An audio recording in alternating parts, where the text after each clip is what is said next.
is that actually if you do, so during the rehabilitation phase, you should do your core exercises 3 times a week. Okay. So like Monday, Wednesday, Friday, give yourself a bit of a rest day in between. Good. To switch the muscles back on, to get them working. Yeah. And then during the maintenance phase, Yeah. you need to do it about twice a week. Okay. So if you want to maintain that, you have What if I did do them 3 times? It wouldn't be a problem, would it?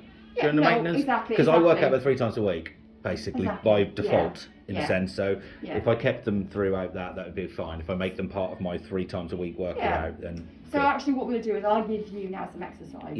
In other words, kind of in some ways kind of put aside the ones that you probably thought you were doing. We find that kind of plank work works better. And I'll show you some exercises that you can do. Yeah, I still do your plank one. I do still do that, absolutely. And I get up to it in its general position. Yeah, exactly. Yeah. So I'll show you some exercises you can do, a video you're doing maybe. Just kind of 5 little kind of core ones that you can do. Love it. And then that would be your way of kind of keeping straight. What you'll find is when you have an acute episode, which you kind of thought you'd get away with something, you didn't. So I'd say to you is that when you have an acute episode, you tend to drop back to the easier exercises. Yeah, definitely. And less often sometimes. Because you can't exercise through pain, because actually when you have pain, it switches the muscles off, and then you use all the wrong muscles. Right. So the things. So I shouldn't do it after an acute episode. During an acute episode, I'll show you just a little bit of kind of some of the gentle exercises you can do.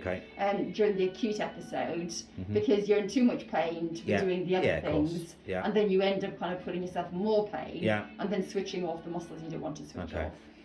So it said basically no other significant disc lesion. The central canal, which is the main central canal, and the outlets, the exit foramen, are reasonably well preserved at the other levels.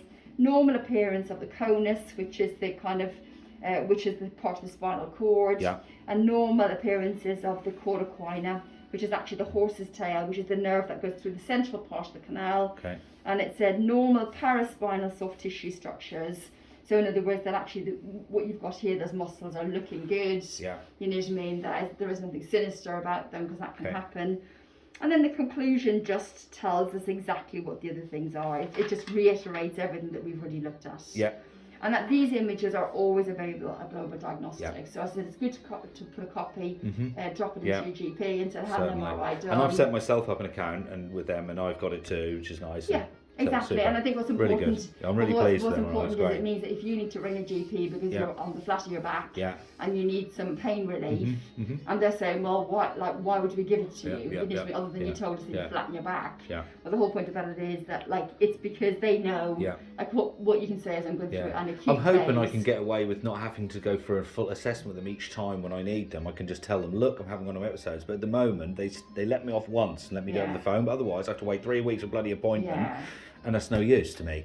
So I'm hoping this could be some evidence to give me a little bit of power to say, can I have it? And you should probably always have some pain relief on the house. Yeah, just sometimes they don't give me all that much, and sometimes it'll get worn out, or used up during, so exactly. I'll go there. That's fine. That's for me to figure that out. So for the first 5 days, I said to our patients, the first 5 days in the acute episode, you should take as much medication, go back to your resting stuff, and then if you're not managing it in 5 or 6 days, contact someone like myself. But the first port of call should be relatively resting it, getting up and pottering around, taking your medication, and then see how you feel in 5 to 6 days.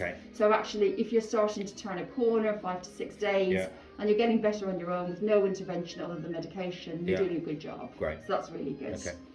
Okay, perfect. So let's give you some